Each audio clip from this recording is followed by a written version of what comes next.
Bishop Robert Brennan was side by side keeping up with the young people in Rome, and he's actually here with us now to talk all about it, along with one of the pilgrims, Victor Paredes. Welcome. Thank you so much for joining us. Bishop, let's start with you. We covered when you joined in 2023 when you went on World Youth Day in Lisbon. How was the Jubilee of Youth in Rome different? Well, believe it or not, it was a little bit smaller. I mean that World Youth Days are designed for very, very big crowds. They're usually state visits of the church, of the Pope to another country, and they contain things like catechetical gatherings, Stations of the Cross. Really, it was only the Saturday night encounters with the Pope, although he surprised those who went to the opening Mass. And otherwise, as groups, we were on our own, visiting the different churches, going through the holy doors. So they expected somewhere around 500,000 young people, and they had about 1 million, which just shocked everybody. But you wouldn't know it from any signs of any trouble. It was a great experience. People were just terrific. Great. And then, Victor, what was it like participating alongside your bishop? With Bishop, at least, I think the most memorable moment is when we walked through the holy doors with the cross, and he was carrying it. So. Great. And then, Bishop, another young person I spoke with said that you offered comfort to the pilgrims. What did you get from spending time with these young Catholics? I am always inspired and encouraged whenever I spend any time with any of our young Catholics.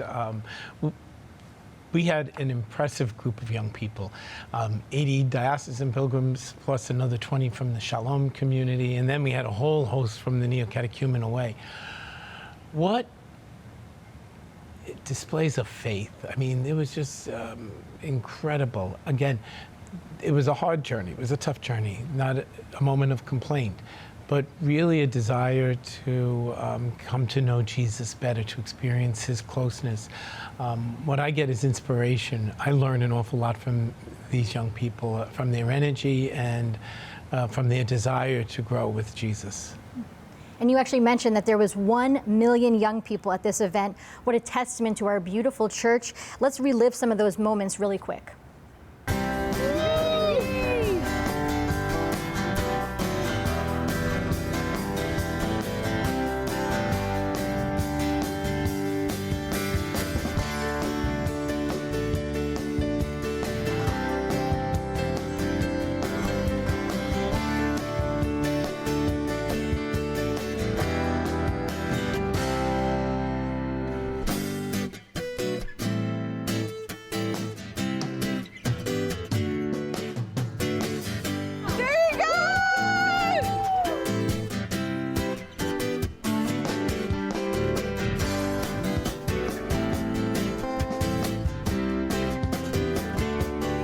You also approached the sacrament of penance and received God's forgiveness.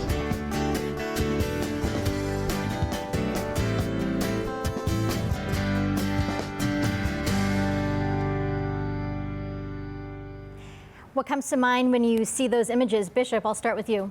Great memories, great memories. You know, Victor mentioned that we're going through the holy doors, and that was a surprising moment for me. I didn't expect it to mean as much as it did, but to walk through, in my case, I got to carry the cross at that moment, but to walk through and to be led right down the aisle, the side aisle of St.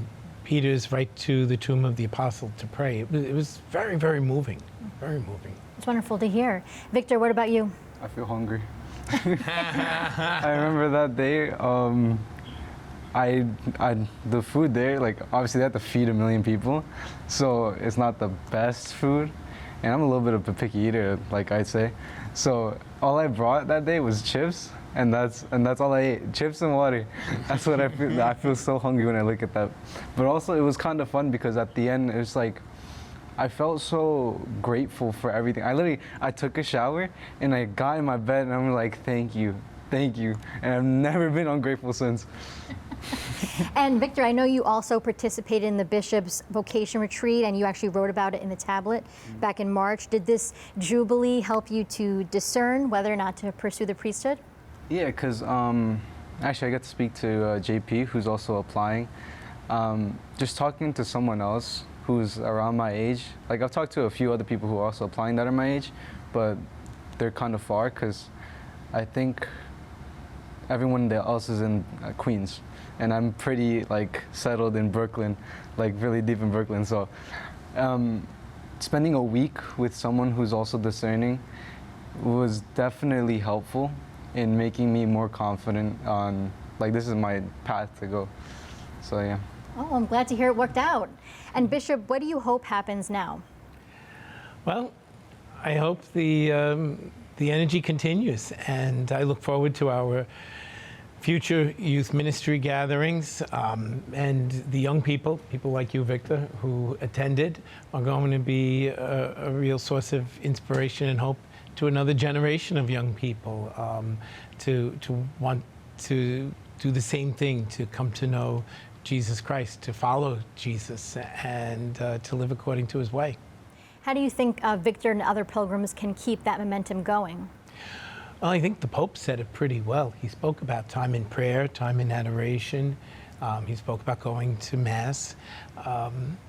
He spoke about being attentive, just paying attention to even the little things that God is doing in our world and in our lives. That sounds great. Bishop Robert Brennan and Victor Paredes, thank you for being here. Thank you. Thank you for having me.